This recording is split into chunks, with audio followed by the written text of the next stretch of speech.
Bem-vindos a mais uma edição do Café com Caronte, aqui no canal Barca do Caronte. O vídeo de hoje foi inspirado num comentário de um de vocês, um dos nossos seguidores, ou melhor, um dos nossos passageiros aqui na Barca do Caronte, nosso Bruno Marangão, que comentou aqui no vídeo do Chakra Muladhara se eu pretendia trabalhar o tema do despertar da consciência. E achei a sugestão muito interessante, já agradeço a você, Bruno, tá? E esse tema achei muito interessante trazê-lo aqui para o Café com Caronte. Então, sem mais delongas, curta, compartilha, se inscreva, peguem suas dracmas, porque a viagem vai começar. E peguem seus cafés. Dignos, o tema despertar da consciência, ele é um tema muito em voga desde que nós passamos a ter aí um retorno do interesse pela espiritualidade, né? Ou seja, já tem algumas décadas isso, tá? E qual é a qual é a grande sacada, né, desse tema? É entender esse tema de uma perspectiva mais realista. Por quê? Existem algumas fantasias em torno do que se chama de despertar da consciência, tá? Primeiro, até os próprios budistas, né, eles falam sobre isso, principalmente o pessoal do budismo Zen, que quando o seu despertar acontece, a sua vida continua. Você continua tendo que lavar a louça, você continua tendo que trabalhar, você continua tendo que pagar suas contas. O despertar da consciência, ele não pode ser visto como uma metamorfose exterior no sentido de que essa transformação vai virar a sua vida de ponta cabeça de uma forma que, olha, não, eu me tornei um ser desacoplado do mundo, não preciso mais de me haver com as minhas obrigações porque eu alcancei um outro nível. Não, muito pelo contrário, tá? Por que pelo contrário? Porque esse despertar, ele, quando é um despertar verdadeiro, um despertar sincero e não fruto de um ego espiritual inflado, ele é um despertar que vai trazer para a gente presença e consciência, compreensão, sabedoria. Então, o que que isso vai acarretar na nossa vida? O nosso trabalho, por mais que ele seja um trabalho exaustivo, por mais que seja um trabalho que eventualmente nós não gostemos muito dele, nós vamos conseguir enxergar as pequenas pérolas, os pequenos tesouros ao longo desse trabalho exaustivo, desse trabalho que não é tão agradável. Isso vale para qualquer coisa da vida, tá?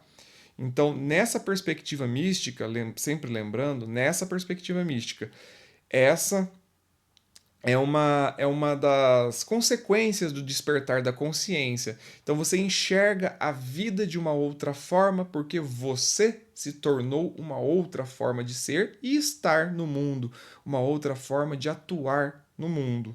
Então, aquela ideia do copo meio cheio, meio vazio, você, quando desperta, você não vai enxergar o copo nem meio cheio e nem meio vazio.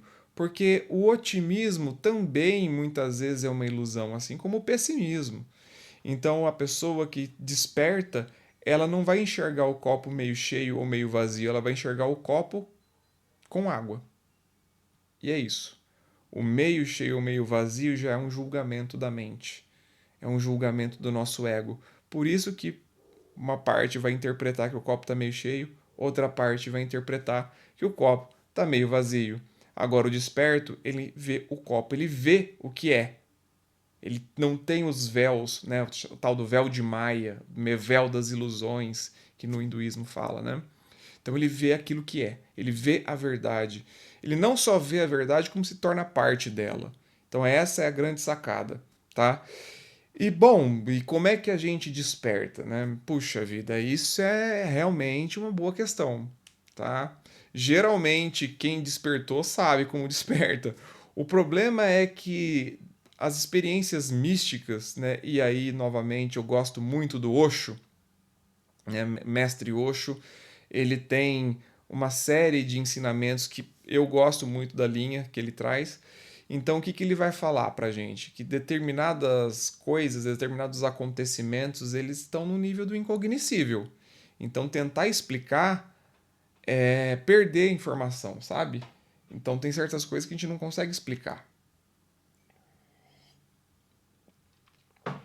Pelo menos não a nível de uma explicação lógica, racional, como se eu desse uma receita que, se todo mundo seguisse, vai despertar. E não é assim, tá? Não é assim. Cada experiência mística de cada pessoa é uma experiência muito particular. Então, você vai ter pessoas alcançando o despertar ao longo da história humana de diversas formas, tá? Buda é um caso clássico, né? Ele alcançou o despertar meditando, mas Buda é Buda, né? Siddhartha Gautama, né? Mestre Siddhartha, é mestre Siddhartha. Você tem que ser você. Então, o que que isso traz para nós?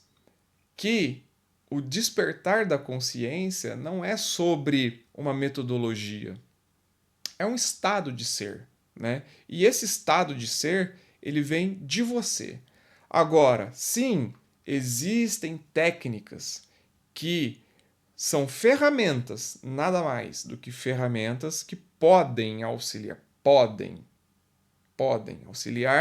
nesse despertar. Determinados exercícios, práticas meditativas, reflexões. Só que essas ferramentas, elas não são um fim em si mesmas. Muitas das pessoas que buscam o despertar acabam se perdendo no caminho porque elas dão mais valor às ferramentas do que ao propósito ao qual se destina essas ferramentas. Então, muitas pessoas conhecem diversas técnicas, são grandes enciclopédias, mas elas são um acumulado de coisas que estão ali e não despertaram de fato. Então, o despertar ele é além dessas ferramentas.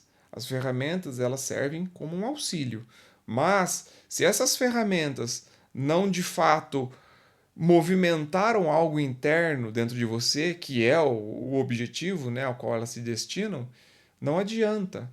Elas precisam movimentar algo dentro do sujeito, tá bom? E aí você vai ter várias tradições, você vai ter várias técnicas, tá? Então, por isso que, como o despertar ele é um estado do ser e as técnicas são apenas ferramentas, você vai ter ferramentas diversas, né?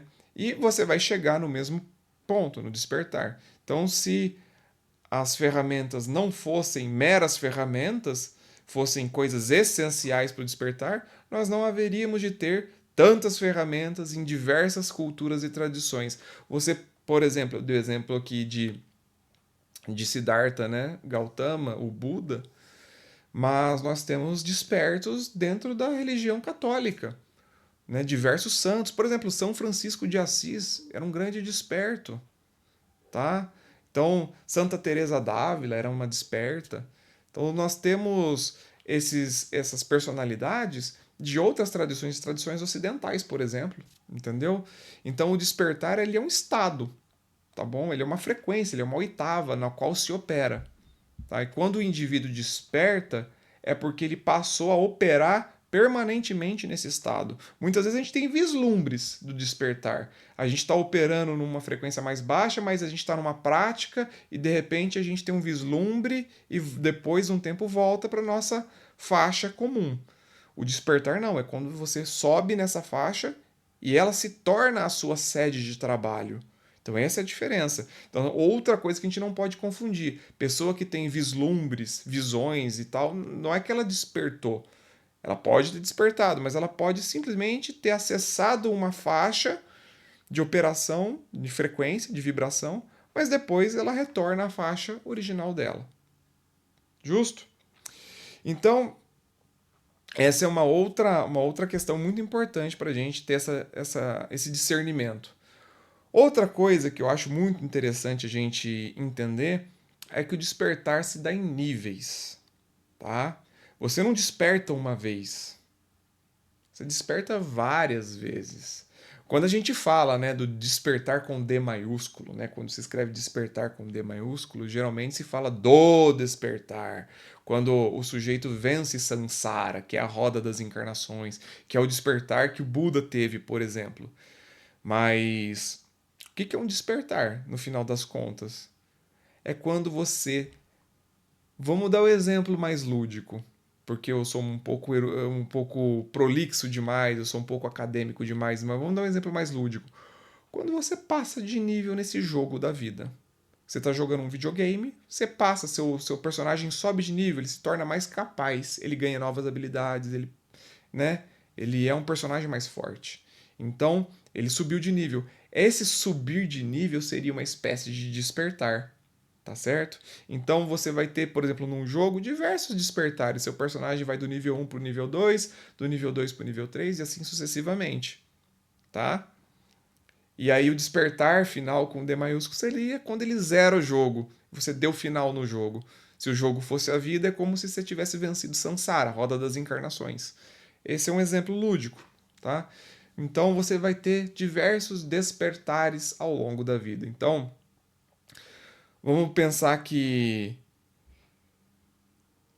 num determinado momento da sua vida você compreende uma determinada gama de situações e coisas de uma forma, mas a sua compreensão vai se modificando, você vai vivendo experiências e de repente você passa a compreender certas coisas que até então não eram acessíveis a você. Você sofreu um despertar, né? Algumas pessoas relatam experiências, por exemplo, a pessoa teve sei lá, um acidente de trânsito e isso ressignificou a vida dela, ela passou a valorizar mais a vida. Isso foi um despertar. Nesse caso, um despertar motivado por uma situação de trauma, uma situação de tensão, uma situação onde a pessoa quase perdeu a vida e começou a parar e pensar: opa, peraí, o que vale a pena? Não é? Isso é uma forma de despertar também. Então, a gente tem que trazer um pouco mais para a realidade, para o pé no chão, o que é um despertar. Tem sim o despertar místico, claro que tem. Buda, por exemplo, Teresa d'Ávila, Francisco de Assis, entre outros, tem.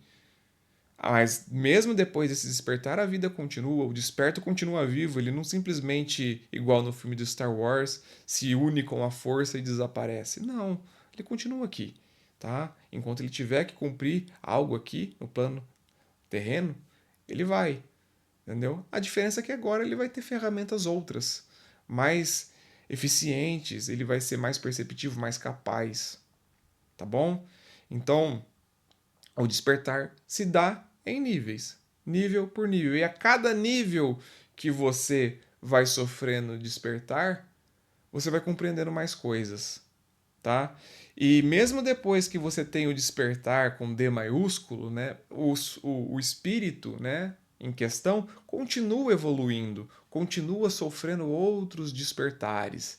Você pode procurar aí na internet, você vai ter diagramas falando, olha, aqui é a frequência búdica, aqui é a frequência crística, aqui é a frequência não sei o que lá, e assim vai, e a coisa vai. Esse jogo ele não tem final, tá? Já adianto. Então, a gente sempre vai estar buscando novos níveis, novas camadas. Uma outra coisa muito interessante, né? Eu faço parte de uma ordem iniciática, a Ordem Rosa Cruz, a AMORC, e a Ordem Rosa Cruz ela tem graus, ela tem iniciações, e cada iniciação, cada grau que você conquista, você está apto a aprender novas coisas, a praticar novas técnicas, a entender outras coisas. Essas iniciações, elas são formas de despertar, tá? Então, para quem participa, para quem é integrante de alguma ordem iniciática, as iniciações são espécies de despertares. Pelo menos é a proposta, né? Porque a iniciação, ela tem que, digamos assim, ela tem que exercer uma transformação verdadeira no iniciado. E isso é a responsabilidade do iniciado, da transformação interna dele. Se o iniciado não está comprometido com a prática, com a observância dos ensinamentos, com a aplicação, a iniciação vai ser um mero ritual, um mero teatro, tá? Mas quando o iniciado ele está comprometido com o seu melhoramento, com a sua evolução, aquele ritual ele vai despertar no iniciado uma série de chaves, vai abrir que até então não haviam sido acessadas. Então, as iniciações são portais, tá? As iniciações são despertares. Então, o sujeito ele vai galgando iniciações, subindo graus numa ordem iniciática, e isso, se feito de uma forma sincera e honesta, vai despertando o sujeito, até que em algum momento ele chega num nível elevado e tem um despertar significativo. Ou, né, se ele comparar quando ele chegar, por exemplo, no último grau de determinada ordem e olhar toda a trajetória de onde ele começou para onde ele está, ele vai ver que tem uma diferença enorme de consciência, né, de despertar de consciência. Então, nós temos aí diversas perspectivas sobre despertar da consciência. A depender de qual tradição estamos falando, a depender se, por exemplo, é uma tradição oriental, se é uma tradição ocidental, enfim. Gosto muito de um ditado nesse sentido que fala que muitos são os caminhos que levam a Roma. Ou seja, muitos são os caminhos que levam ao despertar espiritual. Tá certo? Muito bem, eu. Só terminar aqui, né?